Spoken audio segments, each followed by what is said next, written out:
It's Nick Perro and Frederick Pogue coming at you with an emergency Wizards Council. There was a shooting at Fort Stewart in Georgia let me pull up the article from their local reporting so we have it correct.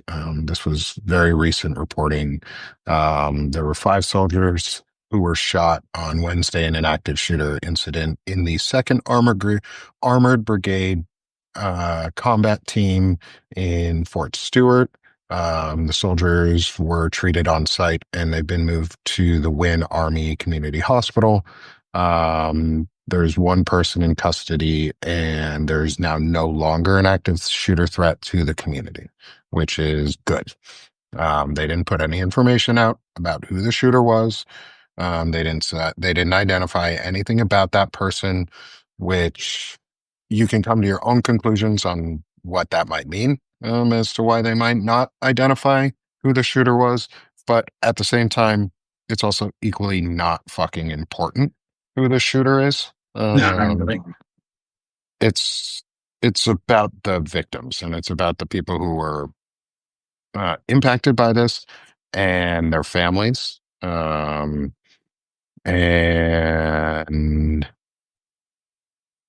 um, and and that's it. It's not about the shooter. But it is about the gun problem too.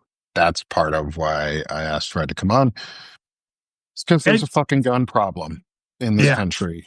Um, there has been for a really long time. It's funny. It's so back in the day, about 10 years ago, 12 years ago now, when I first started writing for a little stint, I worked for the Daily Banter. And the thing that I had a moment where I got like sort of national prominence, like where I was just like in the gun conversation for a hot second. yeah, And what I did was, I don't know if you remember it. I can't remember the guy's name, but I think Trump may have eventually pardoned him. He was a firearms instructor for, I think it was in Florida, somewhere in Florida. And he was a retired yeah, police officer, firearms instructor. He went to a movie theater by himself, um, got into an argument with a gentleman and his wife. And it escalated to where the guy dumped a bucket of popcorn on the guy's head. And so this firearms instructor, this former police officer, pulled his gun and shot the guy and the wife, right? Like just right there in the theater because the guy dumped a bucket. Like they were arguing about something. He dumped a bucket of popcorn on his head, bang, bang. Right. And I wrote about an incident I had when, I was like staunch Second Amendment. I had just gotten out of the Marine Reserves. I bought a pistol, a 9mm Ruger, on a kitchen table sale, which was legal in Tennessee. I bought it for like $75, right? Wanted to own a firearm. And I put it underneath the seat of my car, right? And like my driver's seat. And I was coming home one day. I was driving through Johnson City, Tennessee, and they have these overpasses, which, they got the concrete railings on the side with the metal, sort of guardrails on top of them. And I was crossing over one, and I see out of the corner of my eye this car swerving towards me, right, about to collide with me. I was in the right lane. This car's in the left lane. I jerked the wheel and was, a hair from hitting this concrete guardrail, right? And, I'm I just worked like a 16-hour shift at the airport throwing bags. I'm exhausted. But now my adrenaline's up. My heart's pumping 1,000 miles a minute. I'm looking around and I look over and I see these dipshit teenagers in the car laughing at me, and they swerve again to try to hit me. But I didn't move this time. And then at that point, all I saw was red. And mm-hmm, I put my knees up to steady the steering wheel. I was on a straightaway. I reached down. Because I'm a Marine, I don't have my weapon at condition. There's not one in the chamber. I yeah, pulled up that Ruger and clack, clack. and I was ready to fire, right? Yeah. And I didn't want to blow up my window. So I start rolling out my window, and one of the kids in the back saw me and was like, oh God. They take off, and I started taking off after them. Mm, And it wasn't until I got about 2 miles down the road at about 100 miles an hour following these kids that finally this dull scream in the back of my brain was like, what the hell are you doing? yeah. Right? Yeah. Come home to my wife at the time. I'm shaking. I tell her, like, you can't have this gun in the car anymore. You got to take the pistol out. No, I And get that. eventually I sold it. Like I sold it like a couple months later. And, it's like, and I had all kinds of responses to the gun nuts. It's like Hmm.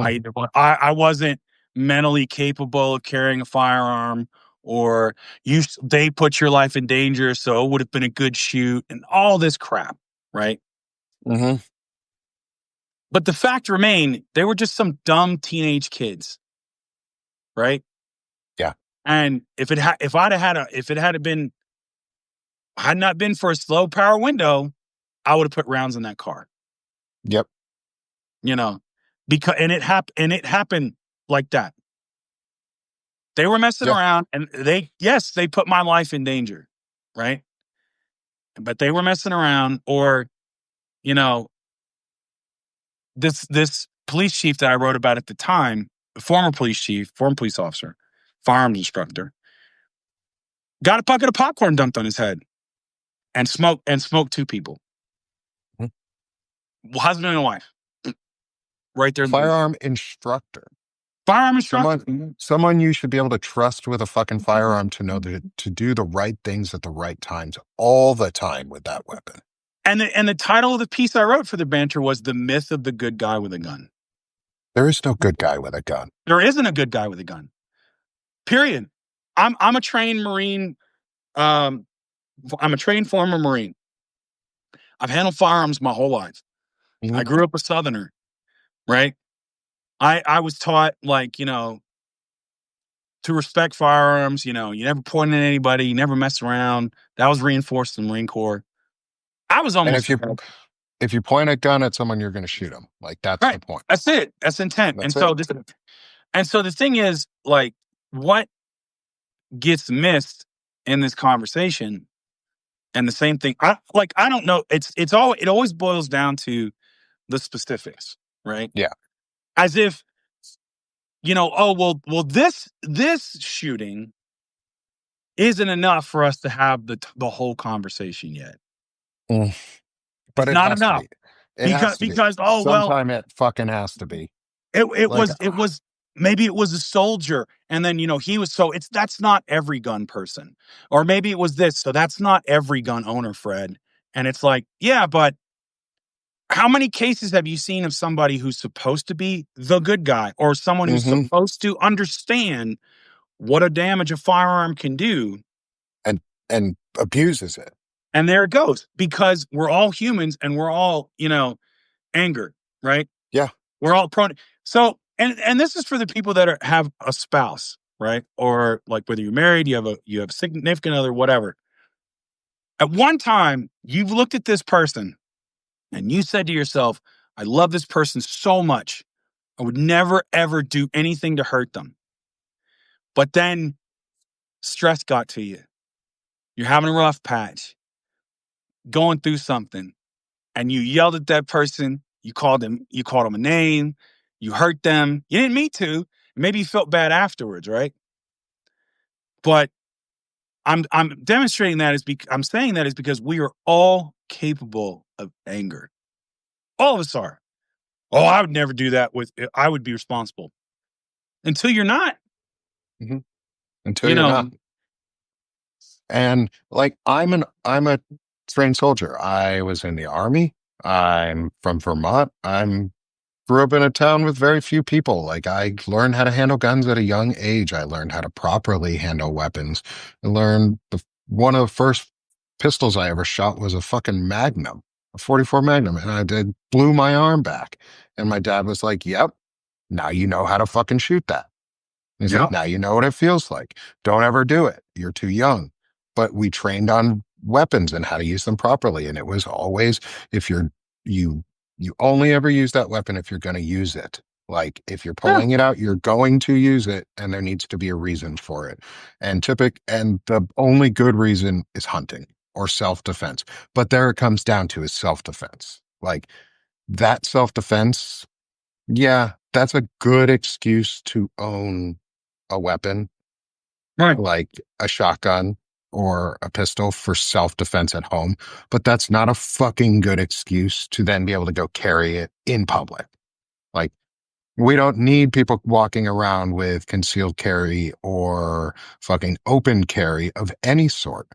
E- And and this is coming from a soldier, and this is why I want to say this too, is I don't give a shit about the guy who shot the soldiers today. There were 5 soldiers who were shot at Fort Stewart. He shot whoever that person was is an asshole and deserves whatever is coming to them for a prison sentence or if they're still around. Like they say they were apprehended, which means they're going to jail.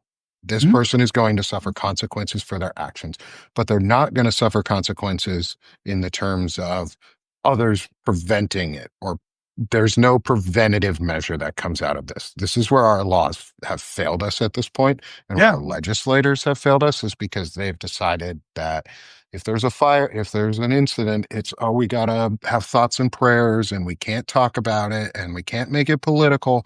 But Mhm. now's the fucking time to be political about it. And if you're for any form of gun reform, this person could have had a pistol, they could have had a AR-15, they could have had a shotgun, they could have had whatever. They could have had a long gun. It doesn't matter. All of them, all of them right now have become a culture of death Mhm. around them. And we need to address that because we don't talk about school shootings.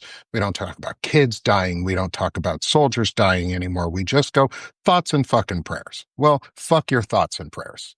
Well, and part of this is a big part of this is exactly how every other industry with corporate America and the Republicans especially fund this crap, right?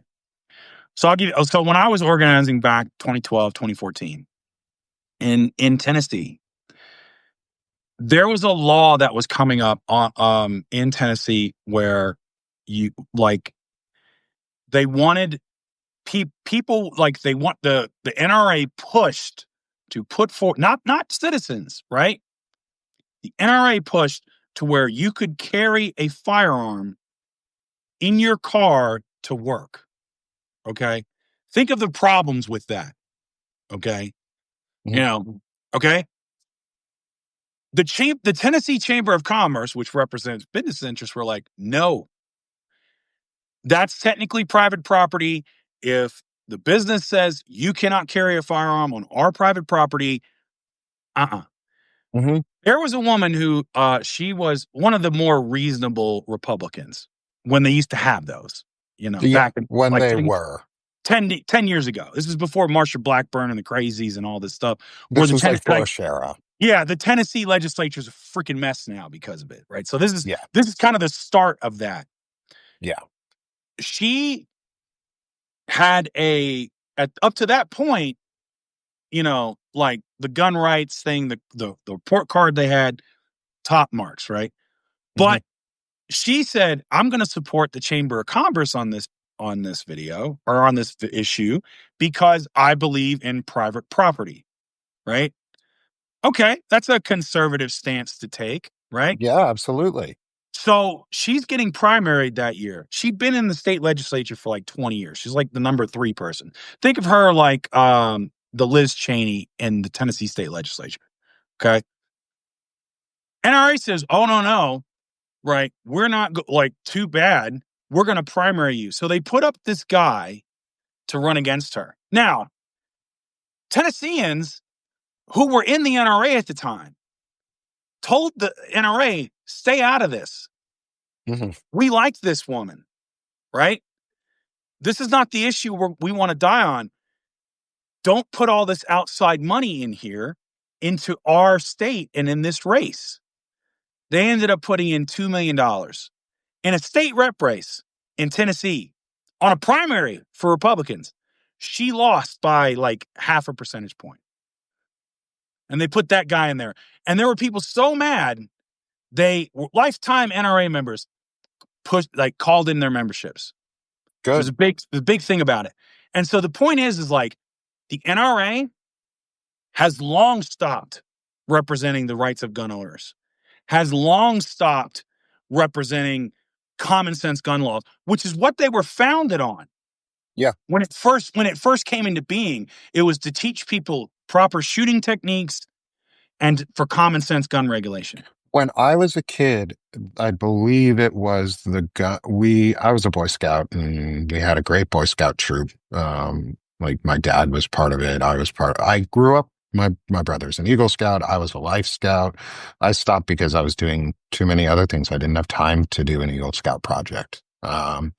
And like we learned how to shoot, and the shooting trips that we did, the when we went to the ranges, the NRA was part of it. They sponsored like training and teaching us how to properly handle and store firearms. I It shot wasn't the a I, Same. I shot in the Boy Scouts. Yeah, it You wasn't a know, political thing. It was just here. This is how you shoot. This is how you shoot properly. This is how you store a weapon properly. I And learned that how to was it. shoot. I learned how to shoot clay targets with a shotgun. I learned Mhm. how to. We had a musket loaded, you know, rifle. I learned how to shoot. I Oh, learned how one to of the shoot old that. school black powder Yeah, it's musket like yeah, rifles. they Oh brought yeah. that out. It was a replica, Hmm. right? So, and the barrel was rifled. So it's like we learned how to shoot a musket, like a breech loading musket. Yeah. So we learned how to shoot that.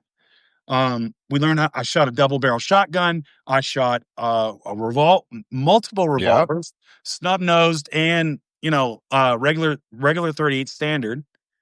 I shot 45, a 9 mil, It's right? where I learned how to shoot a 22, pistol Absolutely. and both pistol and long gun. And then I learned uh, up from a 22. And like the Boy Scouts and the NRA weren't a bad thing when we were kids. No, Like they were just they an organization. like it would, the fathers would come out with, in the Boy Scouts, it's like my dad came out there, right?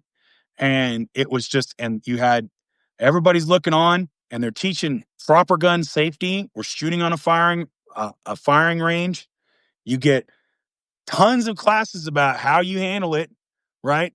And what I was Hmm. more nervous about is you like when you first started shooting because you didn't line up like you were in the Marine Corps. It was like one boy at a time because so it's like you're coming up there and all eyes are on you. That you're like, oh man, am I gonna make a mistake and do this Yeah. improperly? Yeah. Am I going to And look dumb? yeah, am I gonna look dumb? And you had like we had 22 rifle competitions. Hmm. We had air pellet competitions, Yeah. We right? had paintball guns. We had Yeah. airsoft guns. Like we had all the things. We learned how to shoot. We learned archery, like all of the, all of these things. But the core of it was we learned safety. Like we What learned it how to safely handle these things. At no time would any one of my dads at that time, before Fox News and all this other stuff, right, say, Hmm. "Well, I deserve to carry a 45 into the 7-Eleven Nope. No, they're all like, we put our guns in safes. in a We gun lock them safe." up. And you know what? Yeah. There wasn't a whole bunch of too people taking fucking pictures of themselves and No. with their children holding weapons. They Like would have thought they you were a lunatic. Like Yeah, you would have people been a would have been like, lunatic. "What the fuck is wrong with you? You look stupid." Are you a Vietnam veteran that needs, like, that would have been the stereotype. Like, are you a war Yeah. veteran, or are you more likely stolen valor pretending to be Hmm. a tough guy to pretending to be Rambo, Yeah. right? You know, because I met a lot of Vietnam veterans from that era when I was a kid that worked in government and came over to the house. And I'm telling you right now, they weren't gun nuts for a reason, No, you know. a lot of veterans aren't. There's a lot of veterans who come out who are advocates for gun safety and gun reform in a lot of ways because one, the gun culture in America isn't safe. There is no No, safety no, involved. it's a joke. When was the last time you heard a commercial about safely storing a firearm or getting, if you have a pistol, about getting a trigger lock, or how do you properly install a safe into your house for weapons? How do you properly install, say, if you are going to have a weapon in your nightstand? How do you properly store that weapon in a safe that you're not going to get into in the middle of the night and shoot your partner with? Like, Or your kids how do you, won't go in or there. your kids, or your, yeah, like, and we, nobody talks about that. Nobody, No. no politicians don't talk about safety anymore. They just go thoughts and prayers and we're going to move on. Well, too fucking bad. I'm not moving on. We're And going to that's talk about honestly, this. that's why I stopped talking about it. And I'm partly like I used that was my, you know, my friend Bob Stesko when I was at the Daily Banter. Uh, my other buddy Ches Pazienza, God rest his soul. He wrote about the fetishization of guns in America. Back Hmm. like 10 years ago, and Bob always made a good point. You have to go through more of a background check to get a note on a car Yeah. or a mortgage than you do to buy a Yeah. firearm. Yeah. Like, Why? why are gun shows a thing where you just, We I we have never to should get have been able to buy a firearm over a kitchen table. no, gun shows are ridiculous. I grew up Yeah. having and going to gun shows, and I think they're ridiculous, especially now. Like Yeah. you walk into a gun show, you don't know who the fuck that person is, and if they're going to do a background check or not. No, they're not. They're not going to do a full background check. Half these people, they're just going to. They want to sell you their gun. And And that that's was it the right thing is there. they just want to sell you and make money, or they just want to see what they can pawn off or trade with you. Maybe they want to upgrade to a different weapon. And that was a big thing. That's a big thing at gun shows is people trading weapons to get different ones. So that like if you're a collector, that is an understandable reason to have certain weaponry. Like Yeah. collecting, or because you cherish that item and maybe your family was, say, part of the Winchester family, let's say. So you own Winchesters, but you've taken them apart and you've stored them on your wall in different parts, and you showcase them, or you safely store them when you have them in your house, but you don't go around making it your whole fucking personality. It's their personality now is the problem. It's Like guns are Jesus. personnel. It's so It stupid. it's because gun manufacturers have done the same stuff in this right wing, Bubba bro culture of this toxic masculinity and sold them on this like, you know, I see these AR-15 Bushmasters with all the, with the handles and stuff. People want to cosplay like the freaking operators, you know, Hmm. in Mogadishu or wherever the hell, and it's just like, oh yeah, come after my family. It's like one of your kids is much more likely now to kill themselves in your home Hmm. versus an intruder. You two as adults are much more likely to commit suicide now that you have that firearm in your house. Yeah. It's just so one of The the things number I one wrote, leading cause of death of children in America is firearms. right. And again, we care about kids. We want to restrict women so much. We want to do all this yada yada yada. But yet the major cause of what's killing kids today, unless We're not RFK gets addressing at yeah, all. unless RFK gets his way and he brings back all these childhood diseases, Oh yeah. So Make measles great again. yeah, exactly. So Fucking I nut. I I did it like again back then. I did this research on Australia had one mass shooting, one. I think it was in And then they Tasmania. outlawed everything. They outlawed it. They said nope, no more. When that happened, gun violence dropped dramatically. Dramatically. I mean, we're talking Yeah. 75, 80%. And here was another interesting statistic. Suicides dropped by a third after that. They dropped by a third. Why? Because for people that are in a bad place, it is much like they reach for a gun. Because here's the thing, everybody understands what it's like to cut yourself, right? Hmm. Everybody's cut themselves at some point, whether it's a paper cut or it's you're cooking food and you cut yourself with a knife, or something. You've cut yourself. You know that pain. So you think about picking up a knife and, ending it all, or, slicing your wrist, whatever. That pain hits you. That memory's like, I don't know if I want to feel that. How many of us have been shot? Very few. Right. And so, so you think it's like the movies where it's like you put a gun to your head and then you pull the trigger and then the lights go out. It's like that may happen or If you're it may lucky. not. If you're Yeah. lucky. If you're fucking lucky and you know how to shoot properly and you don't miss, like if the Or thing if you're is, an idiot. Like, and the other thing too is like, and this is where the movies and stuff get it all wrong and everything else is like, oh, I'll stick a gun in my mouth. It's like, okay. You do know the hardest part of your skull is right under your brain pan, which is the roof of your mouth, right? yeah. So, you do that, the bullet's got to go through the thickest part of your skull. And So, not only that, they want to bring us back to say the fake 1950s ideal culture. Well, w- one of the leading causes of death in America at the time in the 50s was assisted suicide, basically, of your spouse killed you. Your wife typically killed you because she was so fed up with your dumbass and she was so tired of taking the lithium and the Valium and all the drugs, she killed you and herself.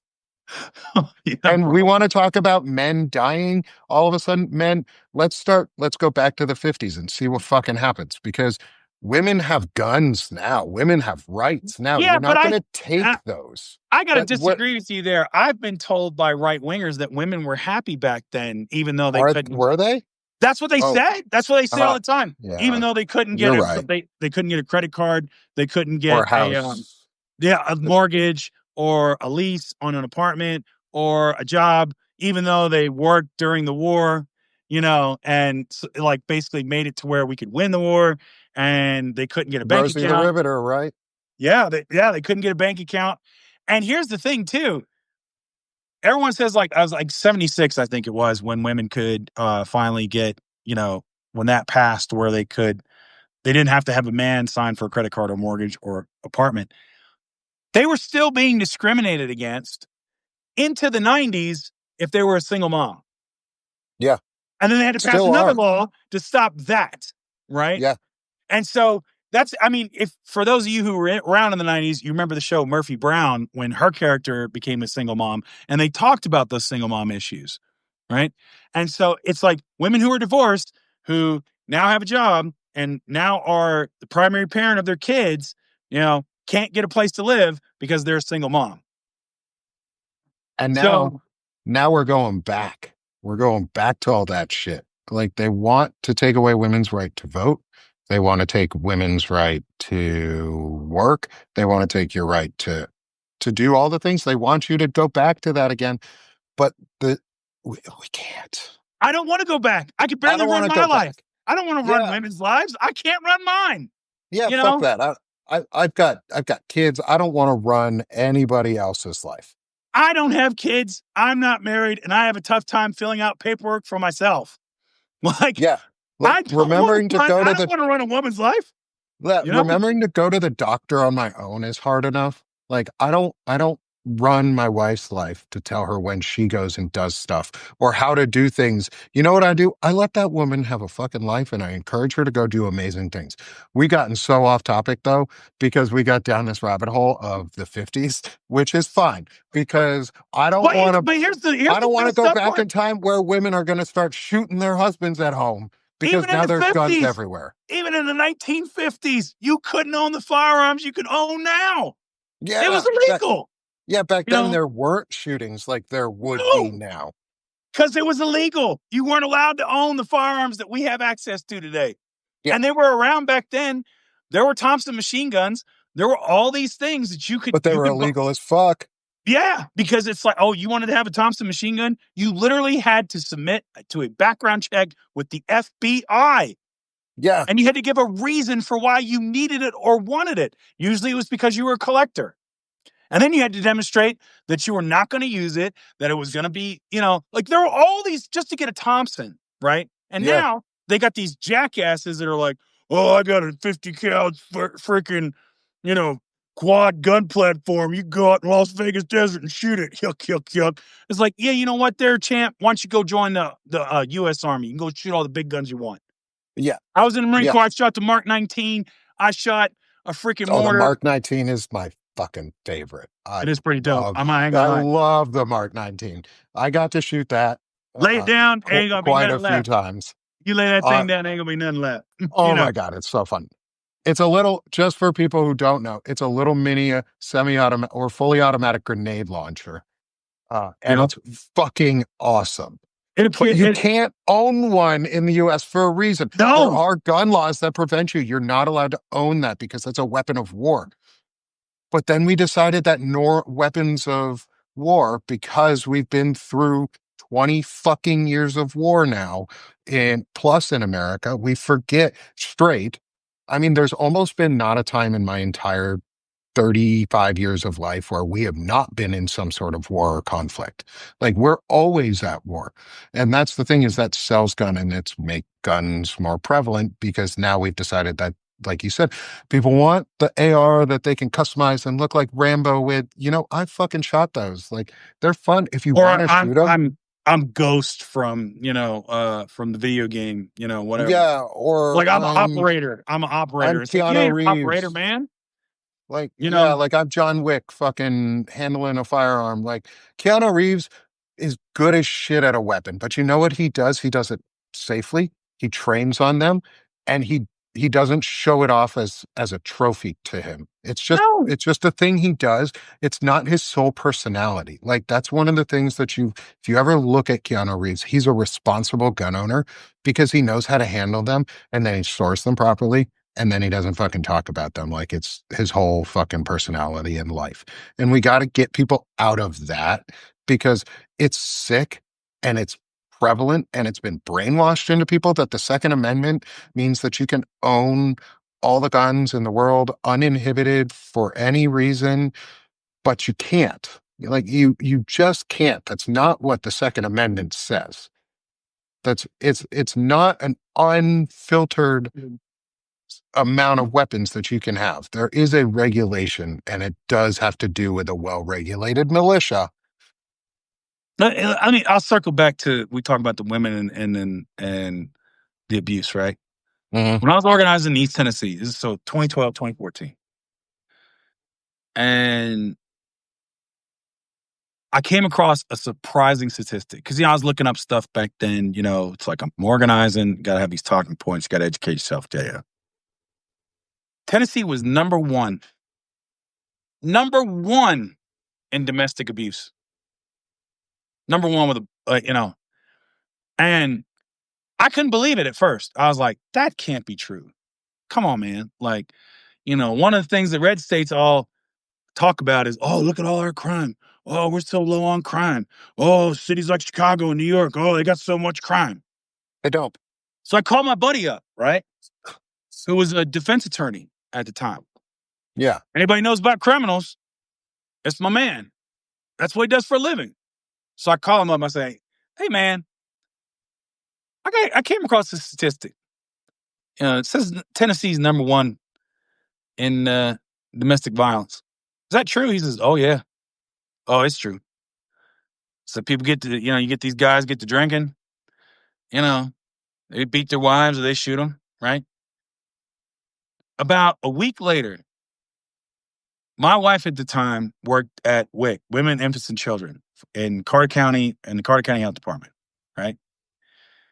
There was a woman who was on WIC that she met that worked at McDonald's, right? She was, or no, she didn't work at McDonald's. She was going to McDonald's, right? She had just left her WIC appointment. My wife had just saw her. The husband, who was mad, showed up. She was in her car in the parking lot. Kids in the car eating a Happy Meal. Pulls a gun, smokes her right in front of the kids in broad daylight. My wife had just talked to her 30 minutes before. And that's the stuff besides the mass shootings that doesn't get talked about. That's And it's all these pervasive things. It is the patriarchy. It is this gun culture, this violence as part of masculinity that we are willing to allow. Like Sandy Hook should have been it. Sandy Hook should have been end of the conversation about like no, no, no. Exactly. We can't. Yeah, exactly. That's it. But then what you have is you have Alex Jones talking about their crisis actors, right? Yeah. You know, they're crisis actors. It's all fake. And it took him like 10 years It to took him till finally, last year. yeah, 10 years or more to finally get there to where the the the families, the parents of those little kids that got killed got some sense of justice. Now he's still on the air, but that's Yeah. why if you go to YouTube, you see all those commercials about, hey, this is so and so, Sandy Hook, da da da da, you know, because They're that's still what they're fighting doing. it. That's what they're doing with the money. Yeah. Was they won from that what little bit they got, right? Yeah. And again, Las Vegas should have been the end of the conversation. Yeah. 50 people dead, hundreds injured. You read those accounts, they sound like a freaking war zone. And the thing is, that almost was. Las Vegas almost was the end of the conversation because it Yeah. did stop bump stocks for a while. But those are coming back. The problem is, isn't that we, the people, don't want reform in guns and gun ownership? Because if you poll the vast majority of Americans, the vast majority want reform. It's like something like 80% of Americans or some shit or higher want some form of reasonable gun reform for safety, for training, and for requirements that put some sort of kickback on the damage of like if where there's responsibility for the death toll. Yeah. And we don't have those conversations right now because they're still ongoing from fucking 10 years ago. Like you said, they should have been done, but they weren't. They never were because it always turned into either some fucking conspiracy theory because we trust stupid people on the internet with voices that are just loud and obnoxious, like Alex Jones, because he was a kind of trustworthy face already and a known quantity to them. And he just blew it up. Yeah. And he just blew it up. And we hit. Columbine should have been the fucking end of it. I To mean, be honest, I remember there's so Columbine many from when I things. was a kid. That was the first. That was the That was the first first big one. one. That was And the first big one. then you look at like, like David Hogue and all the stuff they were Hmm. affected by and all these advocates and and it's Or where it was Uvalde in Texas, the Uvalde. Yeah, where the right. kid where the fucking police officer stood outside for 11 fucking minutes and they had guns and they were like, yeah, we're scared to go in. No, that's your fucking job. You stood outside and let kids die. I've worked in campus security, right? I I've gone through active shooter drills on the police side of the fence. I was security. I was, basically additional to them. I wasn't a cop. But the protocol is you go in because an active shooter is killing people. You Yeah, go in. that's your job. It's like that's everything you train for. Yeah. You go in because every second you're delaying, somebody's being killed. And here's the thing: I don't care if it makes it harder on you because you want to cosplay as Rambo if it saves the lives of women and children and men. Hmm. I don't care if it's like, oh well, I can't own a Bushmaster. I don't care. Yeah, I don't give a shit if you can on a Bushmaster because my kids' lives, those other kids' lives, like my kids have to do fucking active shooter drills at school. That blows me away because I don't That have blows me kids. away. I didn't have to do that when I was a We kid. didn't do. I mean, I think I was at the tail end of that dumb stuff where it's like we had the nuclear drills where you had to go sit on your desk. Like Yeah, we didn't I had like that in that's gonna help. elementary. Yeah, and I had that in elementary school in the 80s because I lived in Hawaii. So we Yeah. still kind of did that where they do the klaxon Hmm. and then you'd have to sit on your desk and like that false sense of security where it's just like, who's going to get the mutation powers, you or me? It's like, Yeah. Yeah. And like, but like we did like stupid drills. We did like we did regular drills that I thought were the end of it. It was like fire drills, Active shooter or drills. Active we shooter they drills. do active shooter drills. Our They don't kids, have they do not have windows and doors anymore on classrooms because of active freaking shooters. you know, Those things, they're gone. instead of solving the problems, what we've done is we've created a culture where our kids have to buy backpacks that are either see-through or fucking bulletproof. They're Kevlar, right? Like they're literally selling backpacks for children that are bulletproof at this point. I That wrote is insane. like when I was writing satire for the banter, right? I literally wrote, it was like I think I called it something to the effect of like, you know, like machine guns for minors or something like that, right? And it was a joke about how the NRA was going to go to like schools and train kids to shoot back and how to handle like a small, like a saw gunner or a 60 a six, Almost like a little M16. Alamo. Yeah, like it's like they're gonna go through like, close quarters battle training. It's like little Timmy's gotta learn how to freaking take doors and all this other stuff. And it's like they're gonna hand out helmets and Kevlar. I was like, yeah, so each kid's gonna get their own Kevlar vest and da da da. Well, Years here we are, later, Fred. they have Kevlar backpacks. Damn it, Fred. Damn it. My fault. You shouldn't have wished this into existence. I did, You, and it you was one of brought it those. into the universe. And I'm sitting there like, they have Kevlar backpacks now. And they're talking about giving teachers guns. Don't want to give teachers a raise. Don't want to hire more teachers for our No, but we'll kids. give them a gun. Well, give them a gun. Yeah. Oh, yeah. And don't expect teachers to, teachers already have enough on their plates. It's not like teachers are trying to handle too many children in a classroom for the size of that class and for the number of teachers every single day. And guess what? I know what my kids are like. I know what my kids are like to other adults and in person, but I also know what other kids are like too. Like getting a bunch of kids together, it's a zoo. You're like herding fucking cats, Yeah. and they all want to fight each other, and they're not like gentle like tabby cats in the movies where you watch, and they're all nice and gentle and they follow along in the line to the milk to the saucer. No, they have swords and knives and they're using their claws on each other because children can be mean and vicious. Yeah.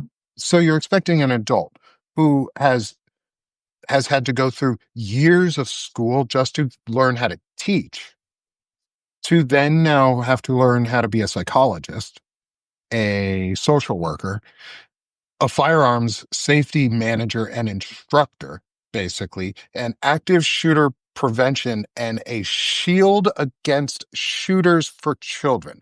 Like we have asked teachers to put their lives at risk every single day and now make it even worse because we're like, oh, let's give teachers guns. Well, what happens when a teacher goes off? What happens if a kid gets that fucking gun? What happens Other if somebody else in the building comes in and takes that gun and is now an active shooter threat because you put a fucking gun in the school? Instead why of why solving the problem by getting the guns out, we gave kids backpacks and bulletproof doors. right. And why do other countries that are on our socioeconomic level, they don't have these problems? No, they don't. They Oh, don't I they don't wonder have fucking why. they don't have the violence we have with guns. They don't have the bankruptcies with healthcare. I They love the don't. argument though, is, oh, but in the UK they have so many stabbings. Okay, all right. Yeah, we can't When's the last ban time you heard knives. of like you heard of 20 people dying in a mass stabbing?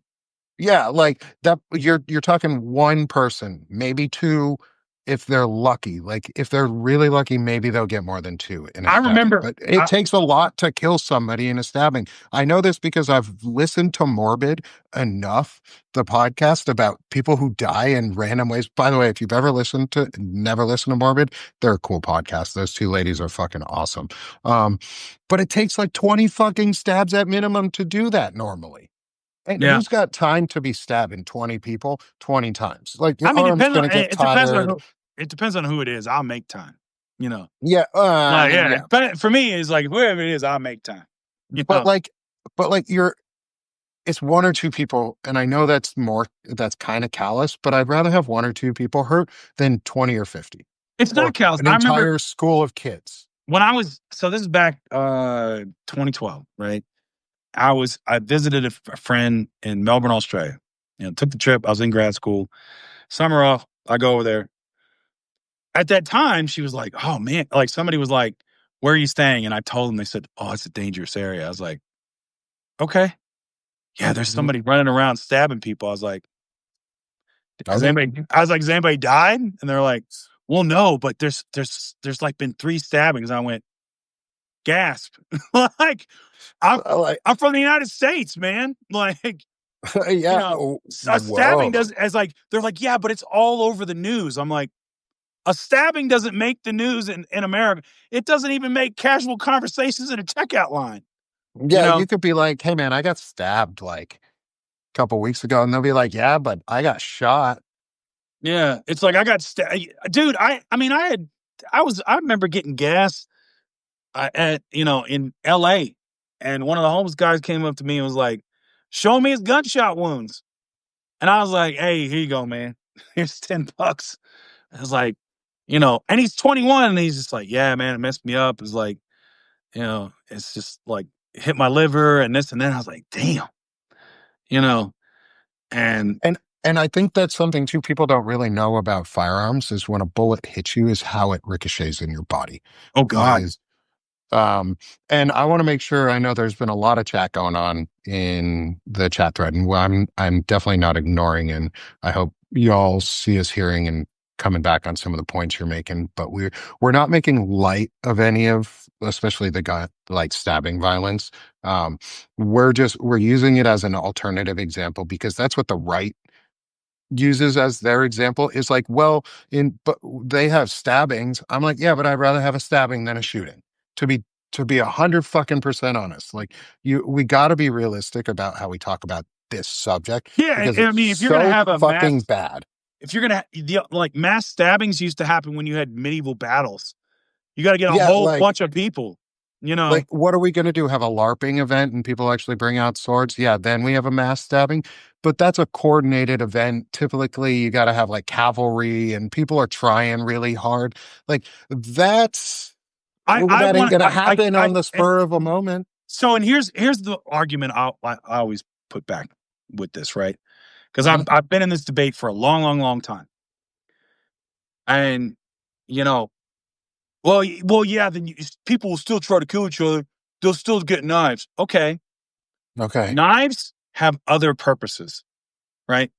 You use them in cooking, you use them in opening boxes. They're tools, right? Hmm. They're tools for a variety of things. Okay. A firearm is a tool for a singular purpose to kill something. That's it. You're not using a firearm to cook a steak. At least you No, shouldn't. You're not using a firearm to open a box. A firearm is a tool to kill something.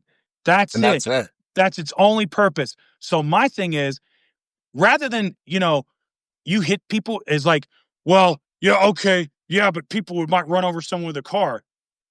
But that's not its purpose. So we're going Yeah, to outlaw cars. So you want to outlaw cars? No, because cars are freaking for something else. I'm trying to outlaw the thing whose singular purpose is killing someone. That's yeah. it. I want to heavily regulate that. And we're Let's not at least start. outlawing Let's car start there. ownership. Yeah, Let's like start there. we're not outlawing car ownership or things like that, or even talking about outlawing gun ownership. But what we are talking, what I what could happen and is a really reasonable and simple thing is actually make registration required for firearms as a yearly thing in the same way we do cars and make it just as difficult to get registered for a car as it is to own a gun. Or even better, just as difficult to get as it is to get an abortion, it should be to get a gun. Thank you.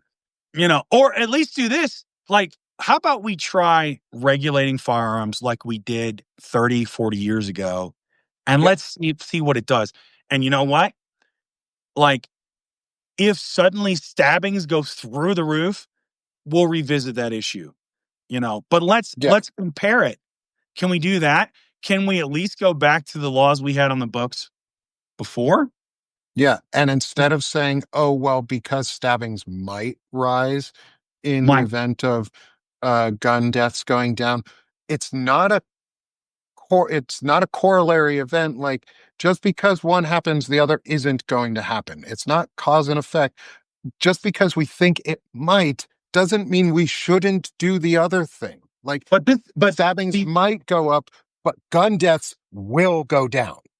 but this is the trap you fall into when you argue with like the hardcore conservatives, right? Because their Mhm. ideology, this magical thinking is it's an all or nothing proposition. It's designed that way to Yes.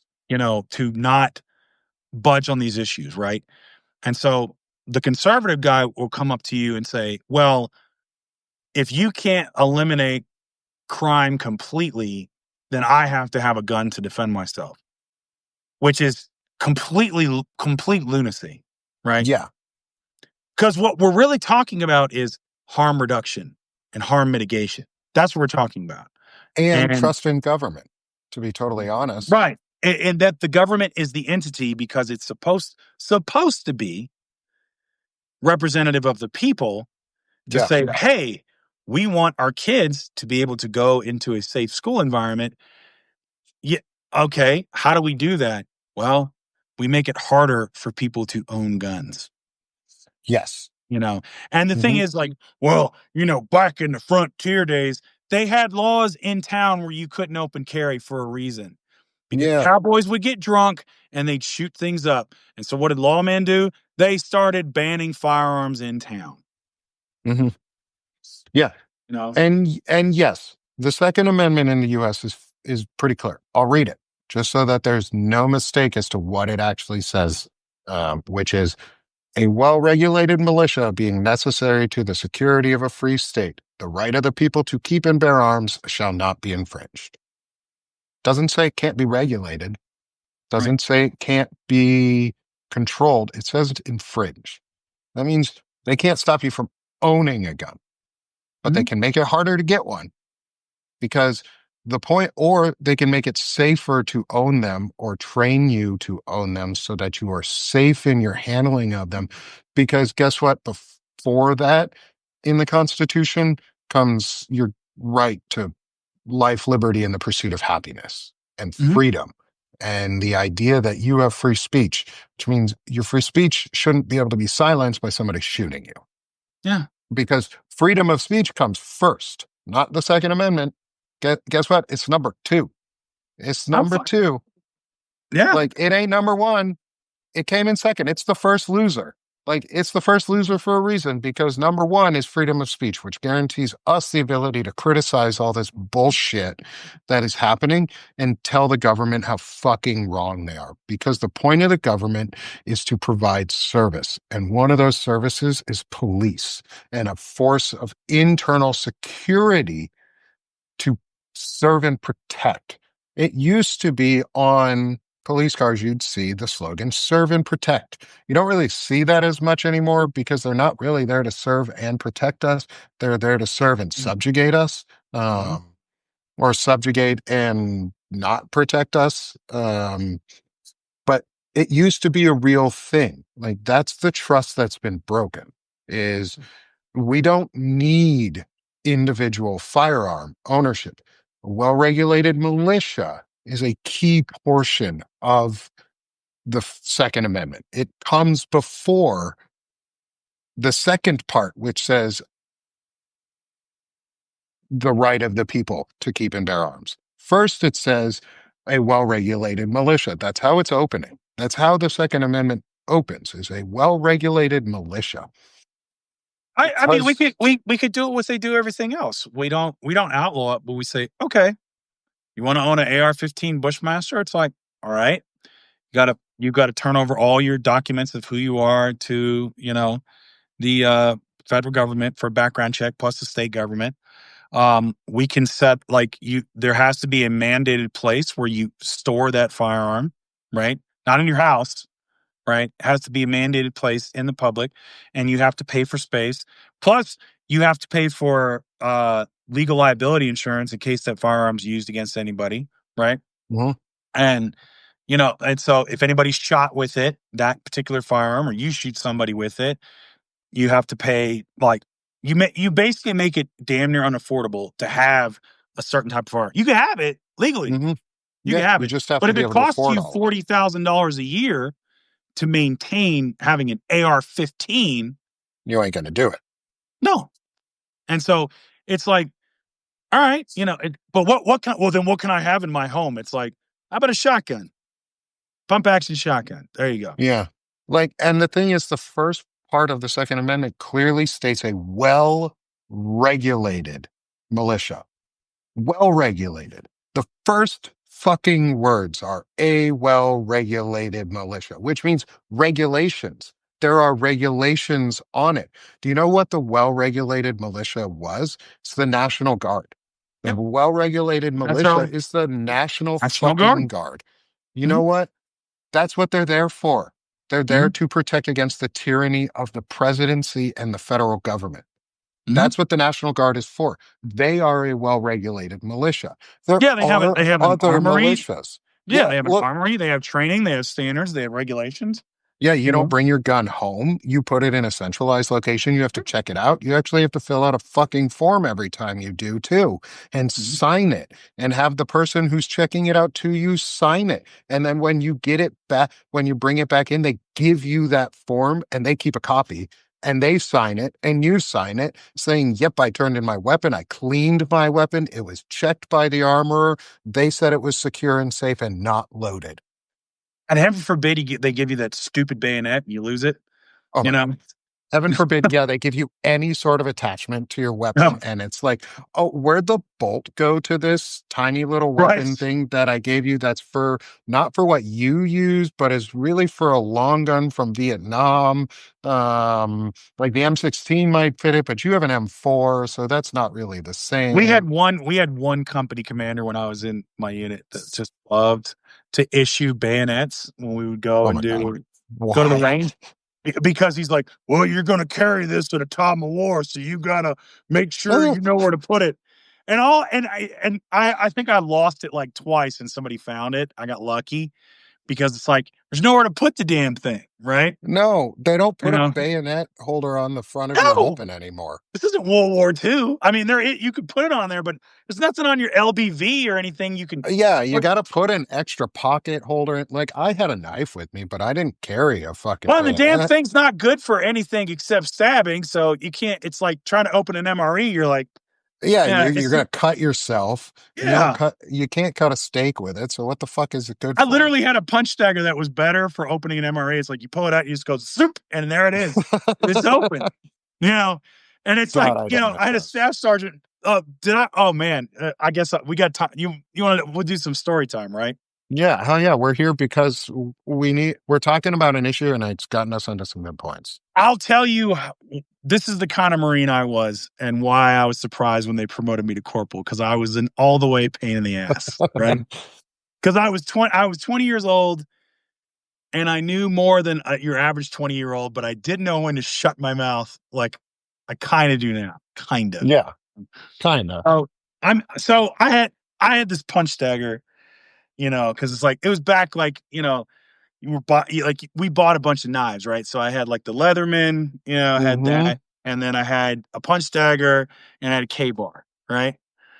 You know, Everybody and had a K-bar. everybody had K bar. Oh, K bars are great. Like it's like it's one of the best knives you'll ever have, Oh right? yeah. And so I had a K bar, and I had the punch dagger because I watched Platoon a lot, right? And so I had to have it, right? So I put up it was on my left side, okay? I'm a right-handed shooter, so Hmm. weapon goes to my right shoulder. And I had one of these like uh, you know, tight ass staff sergeants that's just like, he was sick one day, right? Had his like a freaking bronchitis, right? Yeah. And he's just snorting and he's all, I said, I'm talking about, hey, Staff Sergeant, how you doing? He's like, well, I'm not doing too good. Blah, blah, blah. I said, are you taking antibiotics? He says, antibiotics makes you weak. It's designed to make your system not be able to combat disease. He's that guy, right? Mm, It's like, okay, yeah. I guess you're gonna let that freaking, sinus infection, that bronchitis spread to your brain and kill your ass, but when you could have just taken some antibiotics, you freaking moron, right? But I digress. So I'm in the line. We were at 29 stumps, 29 palms, and we're getting weapons issued, right? And I'm a small gunner at this point. We were getting ready to go on a live fire exercise. I was going to get to bust the bunker, So it's like, Yeah. they're going to give me a live round. I'm going to get to bust the bunker. Like, I'm looking forward to it, right? Like big time. It's like, all right. So we're going up. And yeah, Staff Sergeant comes, looks at me. He sees my LBV. And there's my freaking punch dagger. And he gives me the once over. And I was like, shoot, man, here it comes. He going to say something, right? He goes, Lance Corporal Poe, what's that you got over there on your EBV?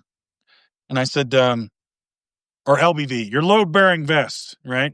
I said, well, Staff Sergeant, that's a small dagger, colloquially referred to as a punch dagger. Huh? Is that proper issue for Lance Corporal? Did the United States Marine Corps issue you your your punch dagger? Because you know where this is going. You Yeah. know where it's going, right? And I know where it's going. At 20 years old as Lance Corporal, E3 in the Marine Corps. Okay. I said, but I got to be a smartass, and you'll see where it's I said, no, they didn't, Staff Sergeant, just like they didn't issue me my Leatherman or my K-bar. Right. So now he's Smart trying to, ass. he switches it because he wants to teach me something, right? So this is how he goes. Let me ask you a question, Lance Corporal. Are you a right-handed shooter or are you a left-handed shooter? I said, well, I'm a right-handed shooter, Staff Sergeant. I shot expert, because I'm being sassy at this point, right? You know, and he goes, well, let me ask you a question. So as a right-handed shooter, the buttstock of your M16 goes into your right shoulder. I said, it would, Staff Sergeant, if I carried the M16, but as you know, I'm a 0351, so I carried the small. So the small would rest, yes, on my right shoulder. He goes, what would have happened if the enemy shot you in the right shoulder and you were disabled and you could no longer use your right arm? And so then you were forced to put your weapon system in your left side, or say a rifle from a fallen Marine on your left shoulder. And so I say, then your punch dagger's in your way, isn't it, Lance Corporal? I said, so you're saying my entire right arm is immobilized, like it's either shot off or it's done, right? And he says, that's correct. Wouldn't your aim be thrown off? I said, well, in that case, since I'm shooting with one arm and I'm having catastrophic blood loss and I'm in danger of either going into shock or passing out and possibly bleeding out and dying, and I can't use my right arm to stable the weapon system in my left shoulder, I got to be honest with you, Staff Sergeant, I think a punch dagger missing my aim up would be the least of my worries at that point. He looked at me and got so freaking mad. He goes, just take the goddamn punch dagger off your LBV. I was like, all right, Staff Sergeant. Shut up. Shut up, Lance Corporal. You're an asshole. I don't know what to do. You can see I was perennially in trouble. Like I got, yeah. yeah, because I was that Marine, right? I always had to I had to say something back. I wasn't Yeah. smart enough to just shut. I wasn't smart enough to go, you got it, Staff Sergeant, and just save myself a whole bunch of grief. No. No, I had to make you earn it. I had to make you work for it. Work for it. I wanted to make you order me to do it. Yeah, yeah. It's like walking towards officers to make them salute back. I'm going to get Yes. back to that. Sin asked in the chat because she dropped in late to give any updates if we have any on Fort Stewart. So I'm going to look. I pulled up some of the most recent updates. They're not putting a ton of information out right now, which is totally fine and probably good. Yeah. What they have identified is that the suspected shooter was a soldier themselves, Yeah, I figured. which we figured that you're either on base as a soldier or as a contractor for the base. Yep. Um, and they have that person in has been apprehended. So there's no longer an active shooter threat. There were 5 soldiers who were shot. They have I mean, not if it's put out very much information about the soldiers who were shot, in terms of what their statuses are, which is probably good. I hope that they keep that information quiet until their families have been identified and been provided the time and information to go and see their loved ones, because to me that's HIPAA information and you shouldn't be, it doesn't matter if they're soldiers, we shouldn't be no. talking about it unless the families say it's okay to say further at this point. um, and that's okay, because it's really about the gun and I the mean, if you wanted to, sickness behind it. yeah, if you really wanted to guess, I'm thinking it's probably he was either the butt of the joke in the unit and he just got tired and you know one wrong move, well, it had a, and there it is, or somebody was having sex with somebody's spouse. You know, Mhm. um, Yep. And gonna they haven't really provided any information, and I'm not really looking about the person's name. I hope they don't provide the shooter's name, to be honest. In fact, I I think don't want that's to. something in fact, that's something I think they should start doing, is not providing shooters' names and identifications. I know they won't, because the whole point of this regime is propaganda and inciting No, anger and violence and trying to bring about additional rage. So they're going to put out any information they can, as long as it's not about a white guy who happens to be, say, a MAGA. But for us, that's not important, because no. five soldiers were shot today. 5 soldiers were shot because somebody else decided to unsafely handle a weapon, who Well, was trained with that weapon too. and here's where I get to be a dick, and I'm going to be a dick on this one. Right? Yeah. Is who shut down mental health and suicide hotline at the VA? Fucking Doug Collins What and are the Trump. mental health services for this soldier on that base? Hmm. Where are they? What is there a stigma still to this day in the military that my sister went through, that I went through, that you probably know went through, of soldiers who are in need and are in a crisis that they can reach out to and they can go to safely and not be abused for it. Whatever that crisis is, Whatever it whatever that is. crisis, because also we have to remember too now, who's the SecDef, who's the Secretary of Defense, Yeah. who also happens to be a philanderer and a abuser. Mhm. Like, we have sharp programs in the military, which are the sexual harassment and assault prevention programs. They are meant to stop people from, they're meant to teach you good behavior, like what to do and how to report it properly, and how to trigger reporting properly safely for the person who is victimized, so that they don't become a target. But we we just did away with all those safeties, They're gone. all the ways that we protect people who need it. Like, maybe this person needed help, who shot these people. I'm going to bet you they did. I'm going to bet you Yeah. this individual, I'm going to say guy, because I'm assuming it's a male, Yeah. but I'm not, and I don't Well, want to say that they are. men in America commit 85% of the crime, so Yeah. So safe bet.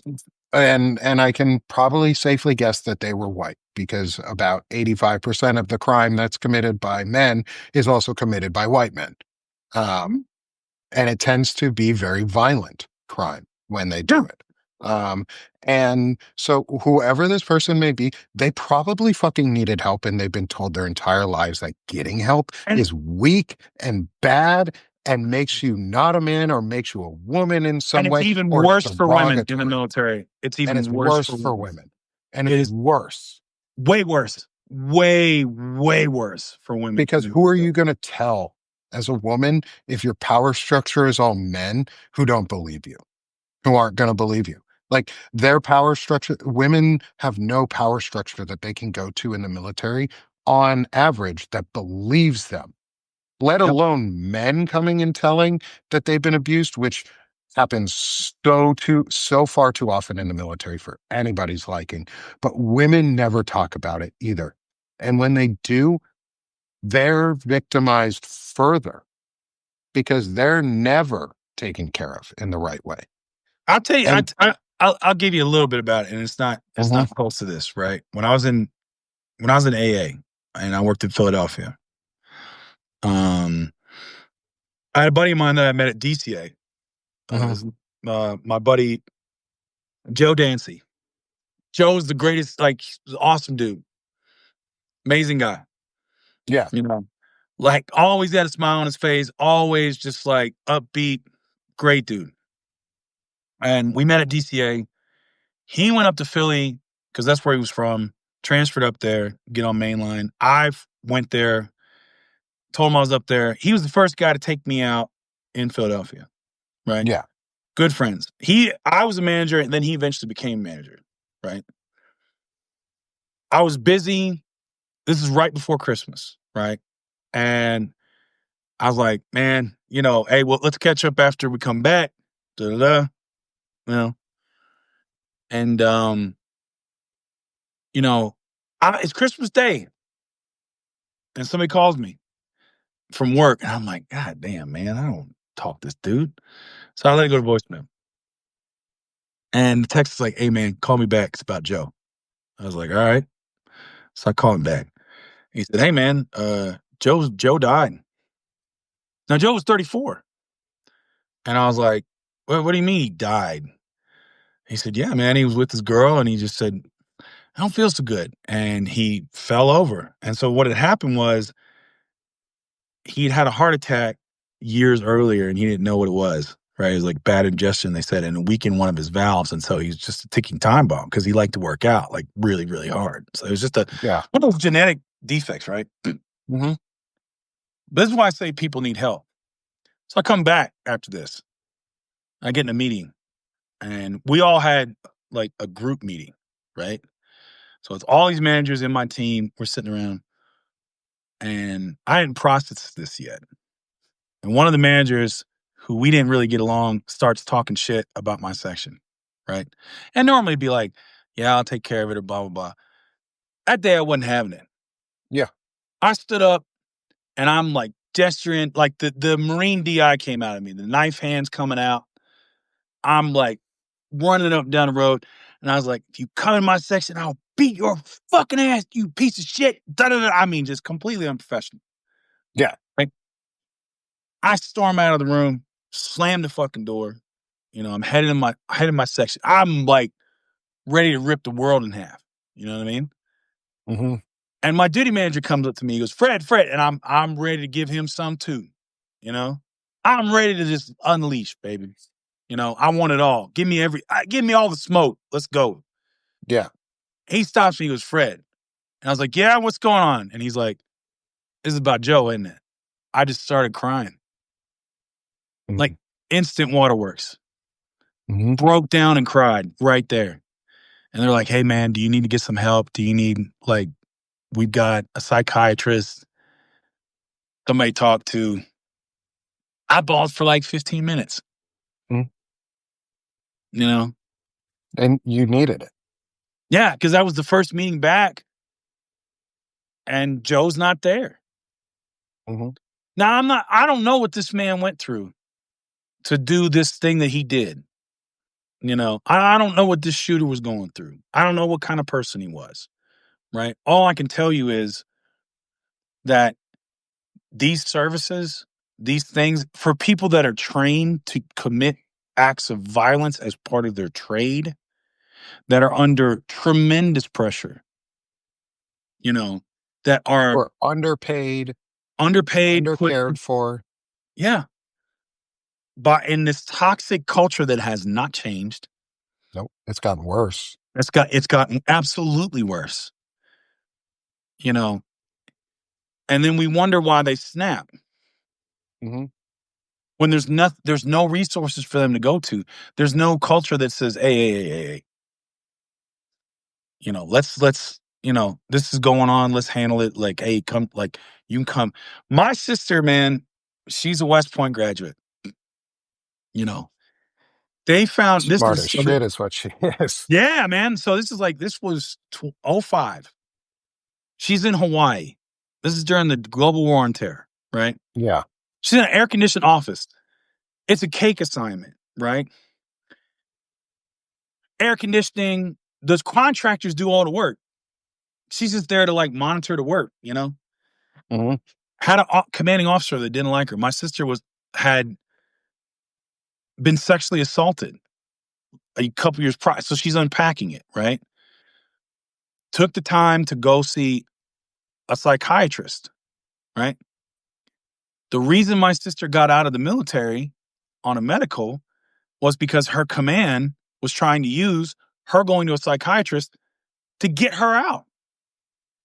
Now this is Which a is West Point. illegal. Yeah, this is a West Pointer. This is our tax dollars, yours and mine, paid for her education, paid The for best her. and the brightest of the Yeah, Army's leaders. paid for her education. A woman who ultimately earned 2 master's degrees, a certificate, a graduate certificate from Notre Dame, was in the President Management, a PMF, the President Management Fellowship in the federal government after West Point. Right? I mean, you talk about it, all this stuff. And because she went and saw a psychiatrist and she was talking through these problems, well, she's clearly not fit to lead. She can't be it was officially said, you're not a capable officer for the GWAT. And that right there is why soldiers or service members in general don't go and get the help they need because it's still so demonized. Like Mhm. when I was in, if you went to sick call in the morning, people made fun of you half the time. And like, why are you so weak? What are you fucking doing at sick call? Like, oh, your knee hurts or your back hurts. Like mine does too. I've been doing this for 20 years. Yeah, then go to fucking sick call and get seen so that it's recorded and reported. And so when you get out, you can actually report your injuries correctly and you can get service connected disabilities because staff sergeant, whatever your fucking name is, or sergeant first class, whatever the fuck your name is. I might be younger than you, but I sure as hell ain't gonna look and act like you when I'm your age. And now I'm suffering consequences of my own actions at points too. Like It, I'm in a it, lot of pain every day because of shit that I it's didn't get seen. And same. this all leads back to mental health though. It Is took, the it took me 20 years to even get issues I had that were well documented Mhm. in my service record book. Busted knees, busted back, even just as a reservist that I messed Yeah. up on training accidents. Right. It took me, and again, I remember when I first saw there was a guy. So I bought him down. I wrote about it, and what saved my life was they had the little check boxes like, "Do you have thoughts of killing yourself?" Yeah, I Hmm. checked it. I was like, "Yeah, I think about dying every day." It ain't shit. It's like, "Are you actively planning on it?" No, I just don't want to be here no more. Right, and so I went and saw my therapist at the VA. This guy was a tanker, right? He was, and lost a freaking kidney, Mm. to like the burn pit stuff, right? Yeah. And I was deployed like 3 times, and here I am a reservist, right? And I told him, I said, bro, I feel like he's like, why haven't you like, why did you wait so long? And I was like, man, I feel like the biggest piece of shit. I mean, here, like this is supposed to be for you guys. It's not supposed to be for me. I'm supposed to be able to hack it, Yeah. you know?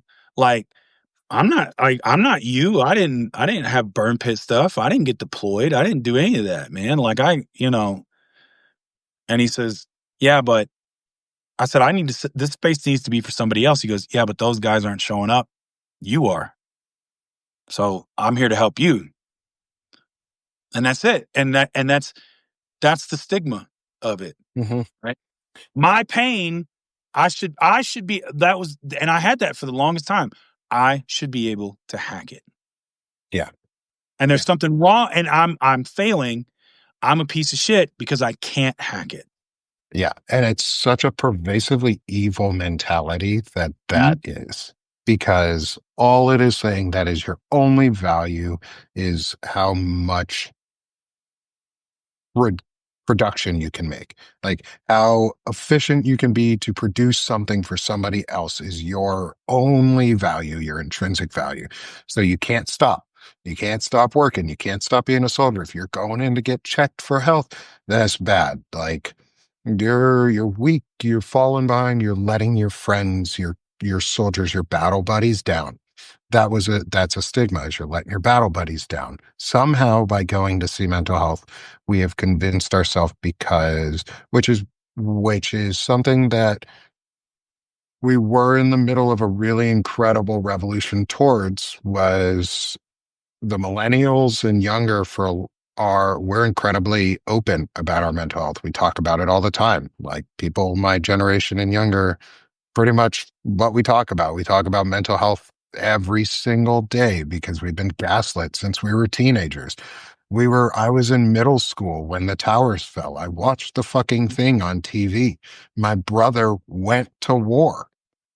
Like he signed up when I was 4 and went to war. And I saw my older brother go to war multiple times. And he's one of the reasons I ended up joining the army after college, like because I wanted to sort of follow in his footsteps. And he went to multiple times and is fucked up because of it. He's messed up because of it. But you know what he did? You know what my brother did?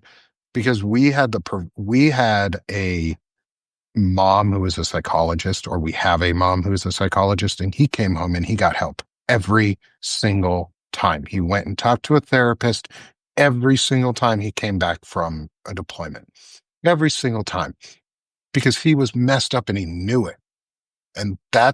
And he didn't let that stigma let him slow him down. And you know what it didn't do? It didn't stop him from going back to war. It helped him go back multiple times to protect his fellow service members. It helped him go and continue forward now, like to Yep. still be here now. It's it's something that's a huge issue, and we need to break that fucking stigma that going to see a therapist, especially in the military, is a bad thing. And we need to stop punishing people who do go, because those are the people who really need the help and want the help. And when they ask for the help and we tell them no, shit like this does happen. Like this is a result. I'm not saying this person was in any way, shape, or form, but shit We like don't this know. happens We don't know. because of things like this. Like we've Yeah. seen past events enough in our lifetimes now to know that when you have unchecked mental health issues, you're more likely to shoot somebody, yourself included.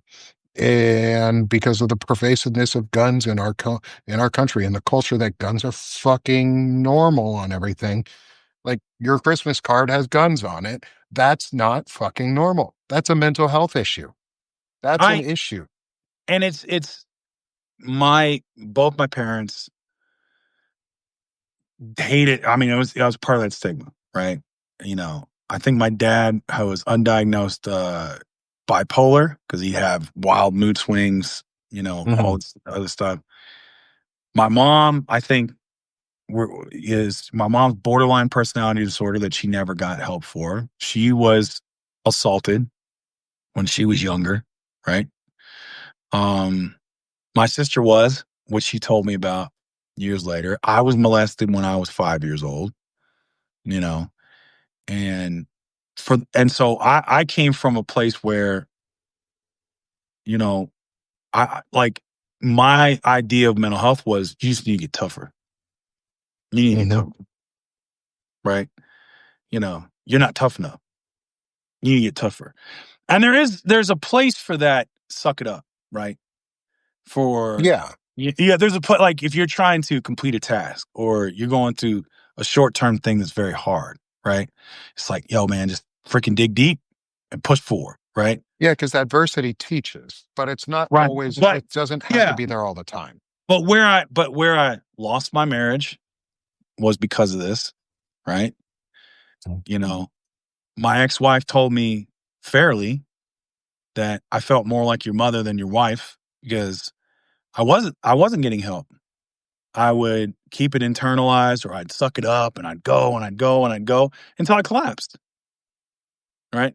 And then I would Yep. lash out or I'd blame somebody else or, and then like, that cycle kept repeating because I kept thinking like, no, no, no, this is a failure on my part. I need to get to where I can just eat it and conquer it. Yeah. But no, And you don't need to get to that point. no, you don't. And so it wasn't until I said, it's like, hey man, like there's gonna be times where you're at your limit and you go, okay, I gotta get help. I gotta call my therapist or I gotta talk this through or I gotta take a step back, you know. And the thing is, it's this pervasivity among my generation, right? Among Gen X and older. I mean, there's women now are talking about they're 35 years and older are saying they're doing better dating younger men because they're more emotionally available. And I understand that because Yeah. I wasn't, Yeah. because it's like, look, if you if you were breaking down and crying, you were failing as a man. If you were letting something bother you, you were failing as a man. It like, you know, all you had as a man was just duty and obligations, and that's it. But nobody can, like to your point about production, nobody can function like that because human beings don't are not supposed to function like that. No, You know, they're not. and we got conditioned somewhere along the way, to fit in this box to, make our trauma as like a freaking trophy, and it's not. Our toxicity as something to be lauded, and it's not. It's like it's okay to say, "Hey, man, this is kicking my ass, and I need to step back. I need some time." But we also have to allow organizations, especially in the military, to create those spaces for people to do that. Yes. Because if you're going to get penalized for seeking help, which you need, Yeah. what Yeah. what What are we doing? Like, and why? and it's and this leads to and it leads to all this other madness, right? Mhm. You know, Like, and we talk it about a male loneliness epidemic in this country, and it's a self-made epidemic in yeah, many ways. Um, and so I'm not blaming anybody else outside of the males who made their own loneliness. Is we bought into this bullshit, and I say we because even I bought into pieces of it throughout I did my too. life, and I'm still Oh yeah, buying into pieces of it. It's the whole idea that men part of our protecting is we have to be the head of household in some way, and we either have to be the one who makes more money or we have to provide. We have to provide at all times. Well, providing, and I've learned this real quick, is or real recently, doesn't always mean being the one who has to take on the world. Like, it's okay to lay down your burdens and talk to other people yeah, and tell people them because then they understand and they can help you and they can work with you instead of guessing or not ever knowing. And um and it's like, we need to break through this stigma finally, and we need to start getting more people engaged in talking about this and forcing big, like big subscription profiles, big names that reach out to them. Tell them to talk about this. Tell them to talk about gun violence and mental health and the impacts of taking away services from the VA, taking away the mental health service, shutting down the mental health crisis line that you can call. Can't yeah, call that shit anymore because they're shutting it. Well, you won't be able to soon because they're shutting it down. The National Suicide Prevention Crisis Hotline basically is getting shut down for service members, and that's fucking horrendous. Yep. And that is leading to gun deaths. That is And it's leading gonna to lead people it's killing gonna lead to people. other violence. It's gonna lead to violence against women. It's gonna lead to violence against children, right? Yep. Especially when you view it as, you know, women are supposed to be my peace, right? They're supposed Yeah, to be especially when you have that ownership control. yeah, and so you get that where you're just, oh, a woman's supposed to be my piece, or she's the prize, or this or that. It's like it's a thing there to serve you. And when she turns out to be a human being, and she turns out to have wants and desires and feelings and agency all on her own, and that doesn't jive with you, and all because the only thing that you're told is acceptable as a response is anger. It's calmness or anger. That's it. That's all you get as a That's man. all the church, and let's say that's all the church teaches you, Yeah, because a it's lot of times calmness that is. or anger. And honestly, most men are not calm. No. Most of the time, they're just angry and aggressive. Yeah, mostly it's And just that, reserved anger. right. And then where does that go? It Yeah. goes on to the people that are considered less than or people that are considered vulnerable. Yeah. Because we're That's told how children get abused, and that's how women get abused, and that's how people who are otherized get abused, you know. And because so we're told we have to own it. And we fucking do. We pretend that we have to be these fake ass masculine men all the time. Guess what? That just leads to anger. Just leads to anger and resentment. And anger and resentment lead to depression. And that just goes down and down and down until you start either shoot yourself, shoot somebody else, abuse people, hurt people, lash out. And we don't have the words to talk about them. We don't teach men in general. We don't teach men and boys how to talk about the words that they need to express themselves Yep. in a vocal way, to say, hey, I'm hurting. My I am going through this and I feel alone and isolated and in need. A lot of men don't know those words yeah. as emotions or as an emotional trigger, and they don't ever say them. And it's crazy that we have to teach men, adult men, these words instead of doing things like shooting people. Yeah. Like, that is the thing. And I hate it. And I fucking want people to just learn how to talk to each other. Like, stop holding it in, guys. Guys, it's okay. Whoever told you that you have to hold this shit in all the time is wrong. Whoever Yeah. told you that lied to you. They lied to you, and it's okay. You don't even have to admit that you were wrong. You weren't wrong for being lied to and believing that lie. They were wrong for teaching it to you. It's okay to unlearn bad habits and replace them with good ones. And A it's good okay. habit, Listen, it's okay if you're feeling anger, you're feeling scared, you feel. yeah, It is not okay to unleash that on someone else. exactly. You We all know. feel anger. We all Yeah. feel isolated. We all feel alone. Yeah. There's been times that I wanted to be gone, that I wanted to die, that if I had the access to a firearm, I may have been one of those victims, but Yeah. I'm not, because I That's don't why I put don't have one. myself in. Yeah, that's why I don't own a pistol. I don't own a handgun for a reason, because Yep. it's an accessible way that somebody it would get hurt. And that's not an acceptable thing to me. Is I don't accept the risk of hurting myself, my family, my neighbors, or anybody else just to have that weapon. Just to Yep. say that I have one. Like, I don't, it's my manhood isn't defined by the size of my gun or the height of my truck. Yeah. Like, that's not who I am as a man. And that doesn't need to be who other men are either. Like, No. it's okay if you have guns. Like, cool, man. Go learn how to hunt. Go be a safe, productive gun owner. But go get some fucking mental health and talk to people. Because what you want, if you want that, if you want a woman to be more than a thing, Hmm. you want her to be a human being and you want her to love you and you want to have that deep, intimate relationship, you got to work on this shit.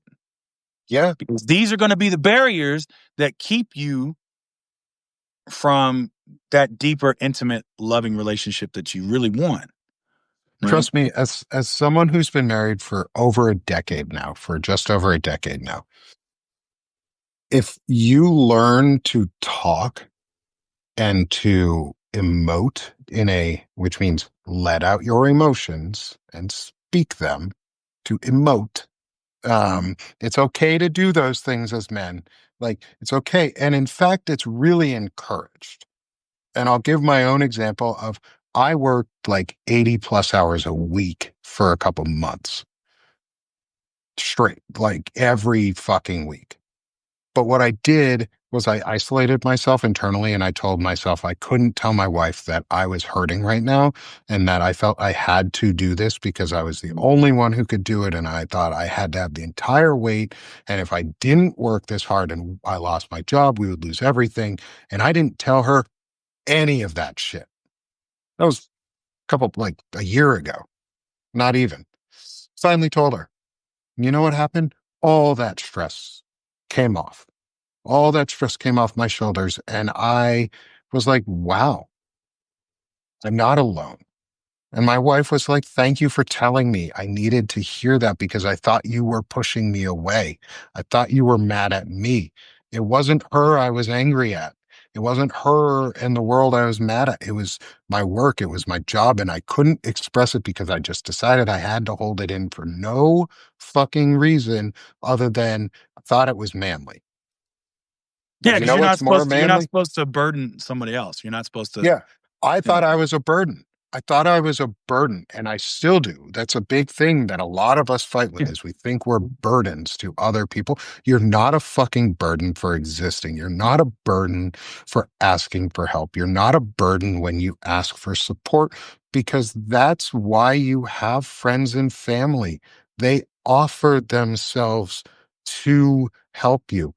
If you ask your friends and family for help, they will give you that help because that's what friends and family do. That's what real friends and family do is they protect and they help those around them by offering care. Yeah. And therapy is there for a reason. It's a survival thing. Yeah, And I it saw a is. little bit of somebody saying I for their survival um is I'll read through this. Hold on. Is yeah, it's therapy helps you as a person if you're a survivor of trauma Mhm. and issues, but it also helps you if you are the one perpetrating those issues. Because if you are willing to go in and just ask for a little bit of help and say, I know I'm doing these things and they're hurting other people. How do I stop? Or how can I change? Yeah. That person's going to change. That person, because they want to change, but they don't come to that conclusion unless they've been welcomed in to know that there is a space for them to do that. Uh, so we have to be able to open space for ourselves and we have to be able to open space to show that other men can do it too. Like Yeah. say the words and just do the thing. It's easy once you do it the first time. Once you, for the first time, go to therapy, it's easy to go back. It's easy to go back It to therapy. gets, I yeah, fucking love my therapist. it He and I gets bullshit all the time. it gets yeah, it gets easier over time, dude. Like, I Yeah. mean, and you And you not you every, get I mean, you get more I got more reflective as I went through it, right? Like yeah. the first couple times was really hard, but it made me think about things, it's like, all right, well, stuff I hadn't considered or, you know, directions I could take. And look, it's hard. I mean, this stuff isn't easy, especially if you've gone through decades of trauma, you know. Hmm. And I mean, I have dark thoughts about unaliving myself at least once a week, maybe twice. I'm on meds and it's just a lot of that is because I get overwhelmed or I messed something up or I'm not carrying out what I should or should not do. Like the toxicity stuff is, man, it's hard to shake. You know, Internalized misogyny. yeah, it's hard to shake. Yeah. And it's and because some of it some of it has gotten me through some really tough times, man. I mean, like aggression, and yeah, yeah, it's gotten me success in certain ways. It's like going out and, hitting people in the mouth, in a business Hmm. sense or a writing sense or whatever. It's like, let's get into it, man. But it's not going to get you success in every arena, and it's not a panacea. It's not going to be there for you every time. And Yeah. what it has done is it has isolated me. There are leads to things like self-loathing. I'm not Hmm. I'm broken. I'm not good enough for people. It's one of the reasons I don't date, you know? Um, Yeah. and I I get mean, it. yeah, I mean, even me recently asking a woman out like a few weeks ago was a big step because it's like, I was just like, oh man, I can't date a woman. I'm so fucked up. I don't want to repeat the same mistake I did with my first wife. Hmm. So what the hell I mean, I can't tell a new girlfriend like, hey, I want to unalive myself. I think about it at least 2, 3 times a month. You know, I get depression. I get anxiety, you know, like, because again, everybody will say to me, oh, I don't understand. I was like, I can't believe you don't have a girlfriend. I can't believe you're not. Oh, wait till you see depressed Fred or anxious Fred Hmm. or, broken Fred, you know, what do you see Yeah. that guy? And then you'll Yeah. know, you'll understand. Right. Yeah. And maybe they don't think that. That's how I think. Hmm. Because It's we see hard. ourselves in a way different way. Yeah. Yeah. And it's really Mhm. hard. And I get it, man. And I mean, I hope you go out and go find someone because I why mean, not? one day, Like man. I mean, I still got you will one when you day. do. But one of the things too is like, I wanted to jump back just a little is you said something really interesting about like good news. It's like maybe we also can break down the stigma. It's okay to go to a therapist when you get good news too. Yeah. If you get really good news and you don't know how to handle or process it, it's okay to go talk to a therapist. It's Seriously. okay to talk to a therapist about mundane shit. Like Yeah. I half of my therapy appointments with my personal therapist, because I go to a group and a and an individual, because I like both. I thought group was gonna be awful. Like I do a virtual group therapy and it's amazing through the VA, and I have some amazing providers, and it's one of the reasons I'm still here, and it's one of the reasons I write poetry. Um, but like my individual therapist, half the time we bullshit. We talk about mundane things because it's not always about big breakthroughs. Sometimes it's just about talking about your day or your week or a single big win that you had during a month. Like if you're depressed and you're having a really hard time, find one win. Find one thing that you know that you've won at, like that you were doing that you consider a win for yourself. Be it get out of bed or eat 3 meals a day, or you finish that project at work that you didn't think you were going to get done. Whatever it is, or you played with your kid, or you had the strength to go and even play video games because you were like, ah, this feels like a waste of time and I'm a waste of time, so I'm not going to do that. Like, whatever it is, give yourself props and give yourself the good feeling. And Mhm. then if you don't know how to handle those good feelings because somebody's told you it's not okay to have them, go talk to somebody because it's okay. Yeah. Um, it's okay to have those feelings, and we need to start building each other up, especially as men. Is building each other up in ways that are encouraging and are breaking down the stereotype of these hateful things.